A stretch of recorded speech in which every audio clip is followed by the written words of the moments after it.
What the?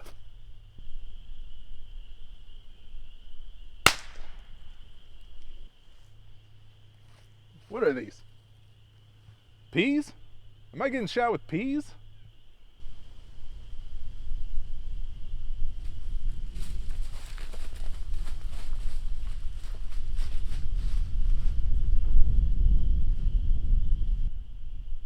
I see you.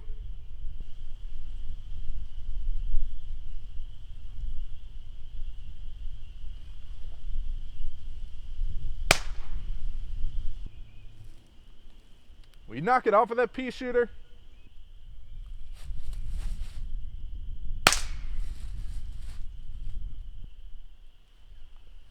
Mmm, I love peas. Do you have any more? So first off, I haven't been posting much lately. That's because I was moving, hence the background change.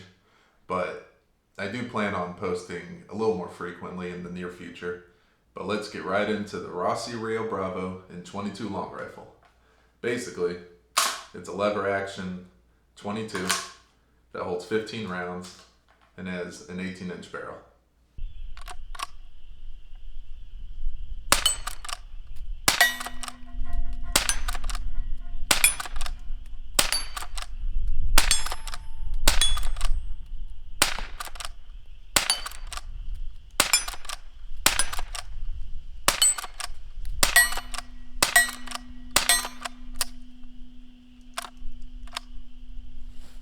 What would you use this rifle for?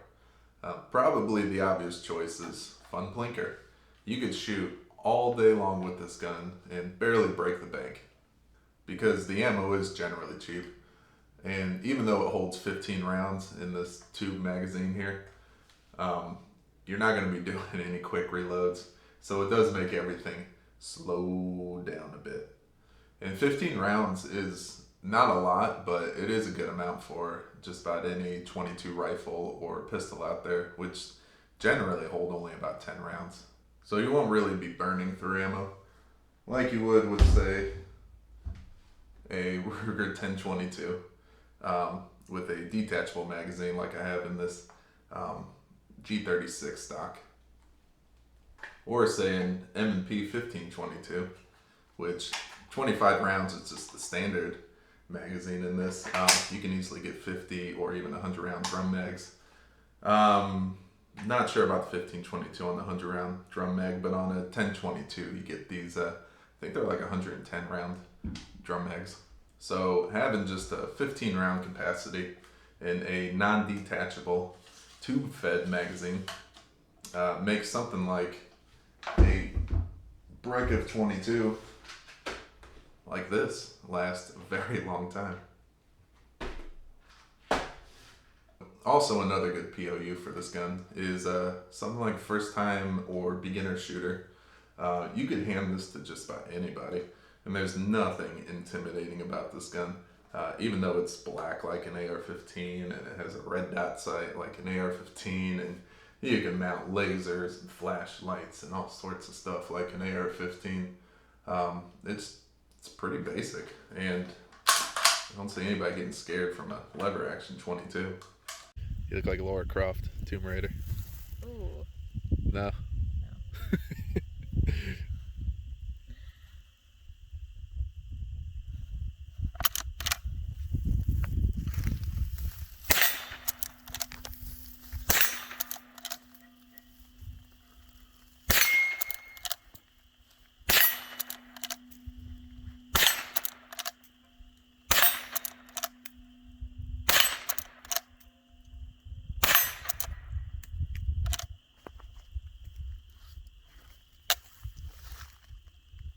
Try it one more time.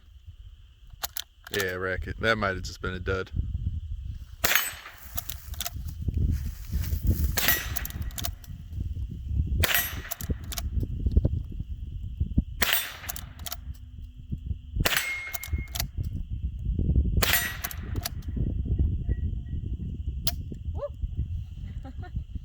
Lever actions also bring back that nostalgic cowboy feel. And with this gun's modern features, It's truly a unique rifle compared to just about anything in this price point, which is only about 250 bucks. It might be a little higher right now in June/July of 2021 when gun prices are still pretty ridiculous. I have seen this for about 300 online, but when I picked this up, it was only 250. The only other comparable lever action 22 that's even close to this price range would be like the Henry, I forget what it's called. Maybe it's the Little Boy. I'm not really too sure. But it's on a good day, the Henry 22 lever action is about $100, $100 to $150 more than this gun. And you're not really getting a whole lot more. I mean, this gun's made very solid and it's done just fine.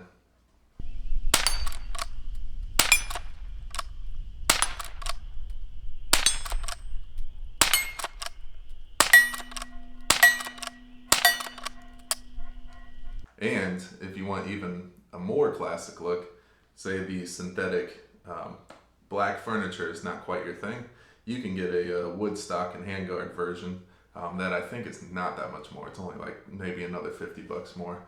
If this was 250, the wood furniture one I think was about $300. If lever actions aren't quite your thing, Rossi does make this in a pump action version.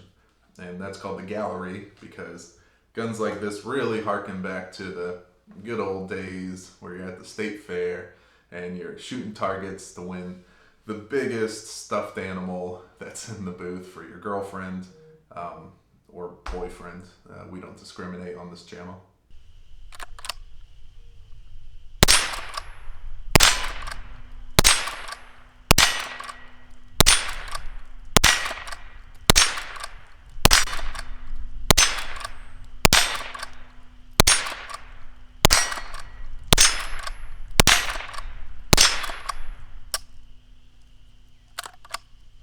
So let's go and talk about the sight, because that's probably the main addition to the gun that I put on it. It did come with some fiber optic sights, these right here, and they're fine. They're plenty bright. You can leave these on here. I got a little bit of blue tape right here just to hold the screw in, but I took these off almost immediately, and I just thought that having a red dot sight on here would be pretty cool. And I was able to mount it right where the rear sight is. And if you want to do the same thing, don't do what I did. I took this rail piece right here, and I think I had to drill like a new hole in it because of the way that the rear sight screws lined up. And I made it all fit. I also, because of the barrel that it rests on, I took my Dremel tool and just kind of I don't know if you're going to be able to see it, but I kind of made this underneath the rail a little bit concaved. Or is that convexed? No, it's concaved, I think. And then made sure that it was nice and straight. And it took a lot of work because of all the filing and all the sanding and the drilling and everything like that. And then I came across the modular Ruger 1022 mounts that are made by Monstrum. They're kind of hard to find, but you can still, at least as of today, find them on Monstrum's website. I used to be able to see them on Amazon, but they're not available on Amazon. Anyways, I think it's the rear sight for the modular Monstrum mount, and that's only about 10 bucks. Lines up perfectly with the holes from the rear sight of this gun. So you don't have to go through all the trouble that I went through of fitting your own rail here. You can just get the Monstrum modular sight and just put the rear part right here and then mount whatever optic you want on there. So I do love this sight right here. It looks great on this gun, I think, mounted right on the barrel like that. But I did cover up the logo of the sight. It's made by Pinty. It's kind of difficult to look cool and have the word Pinty on your gun. Nothing against Pinty, but I wish they would change their name or maybe just not put their name in giant white letters on their sites or their products because, yeah, Pinty doesn't sound very cool. but I don't have any real problems with the site other than just the fact that I put some black tape over the name. But the site is great. It's cheap. It's only about 30 bucks. I've had it for about a year, and I don't think I've ever had to change out the battery. And it's very bright. I usually keep it on, like, I think the 3 setting, but it goes all the way up to 11. What we do is, if we need that extra push over the cliff, you know what we do? Put it up to 11. 11, exactly. One louder. Why don't you just make 10 louder and make 10 be the top number and make that a little louder? These go to 11. And it works great out to 100 yards, which was the extent of my testing, but can probably easily reach out further.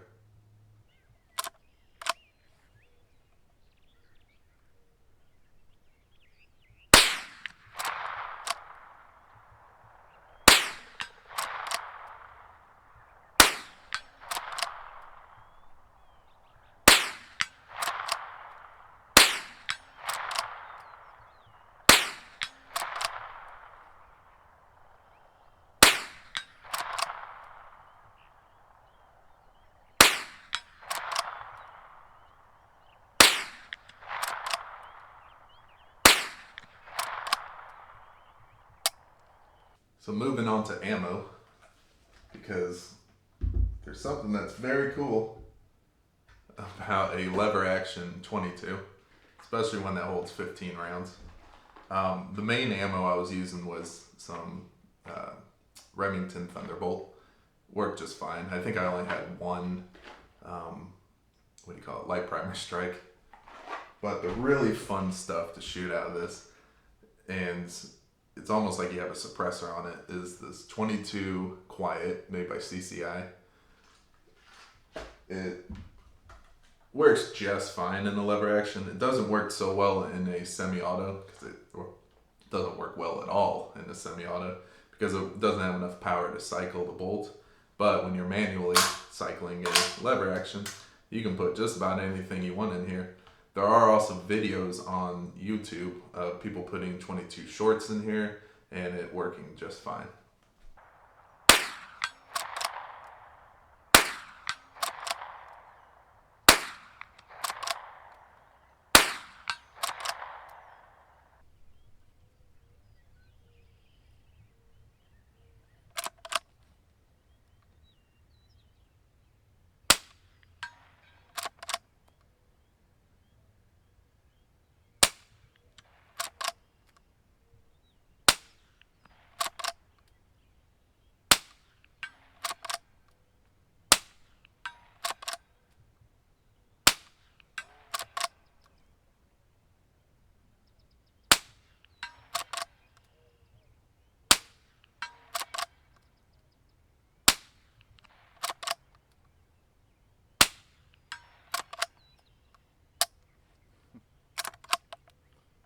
And I wanted to test the velocity of these CCI Quiets out of the gun compared to a standard 22. But I don't have a chronograph, so I did the poor man's version of a chronograph and shot at some cheap homemade ballistics gel.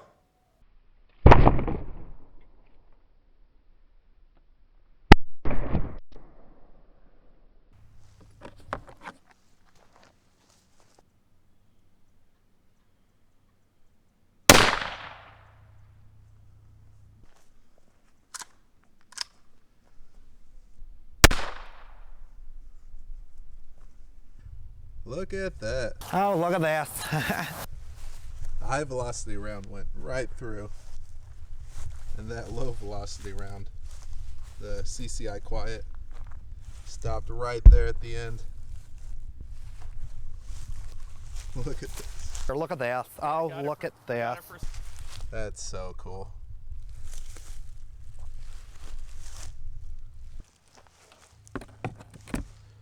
Alright, let's go and dig this out.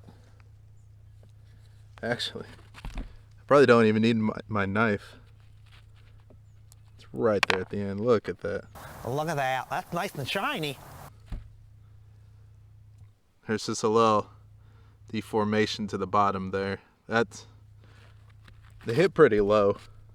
The track is right here. Oh, look at that. Would you look at that? Yeah, there's a few more blemishes on the car. Oh my gosh, just look at it. It probably skimmed the table right here. But it stopped it at the end. If it didn't skim the table right here, there's a good chance it probably would have just kept going. I'm going to try one more quiet round. There's a good chance that if I don't nick the table, that it'll go straight through. And I just want to see if that's the case.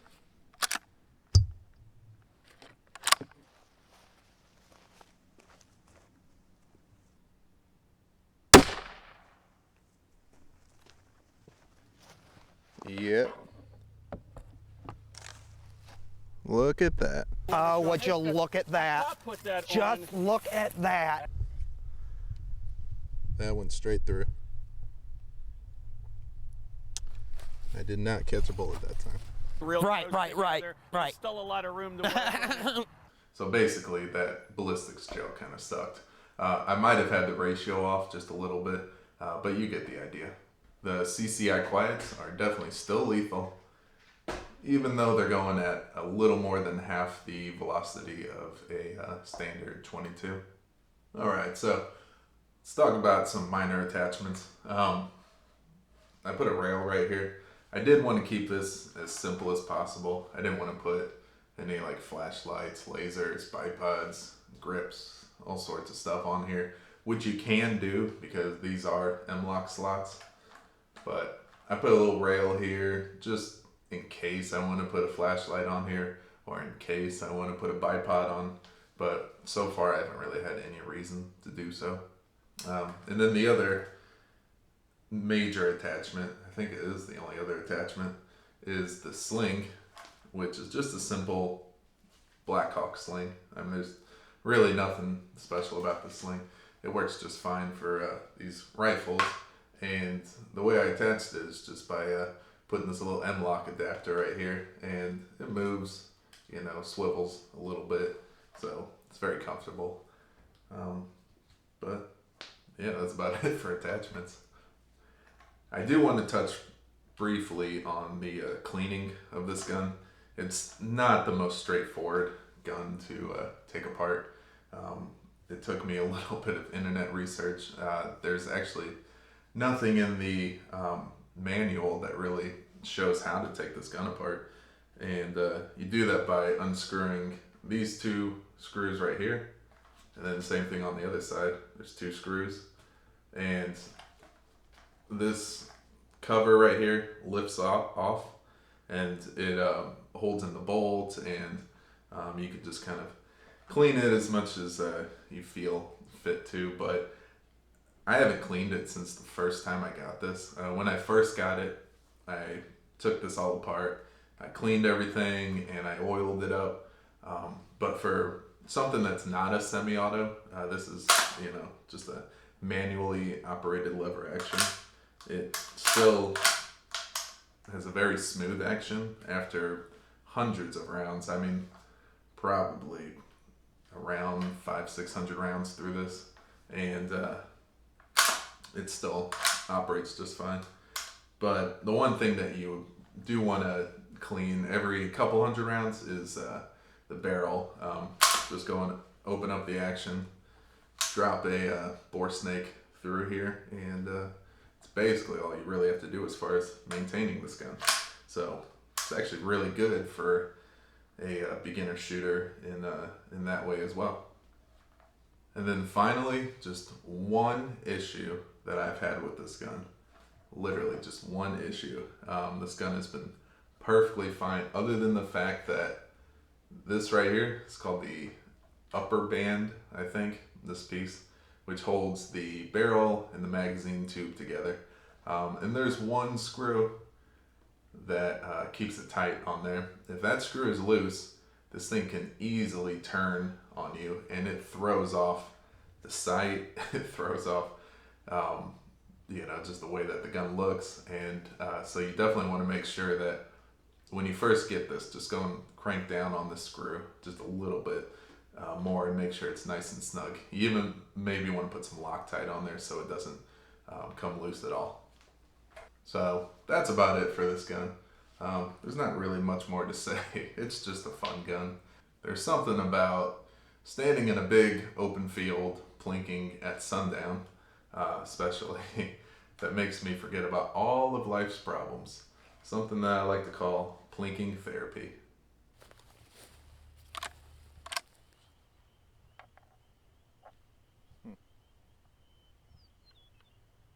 That would help.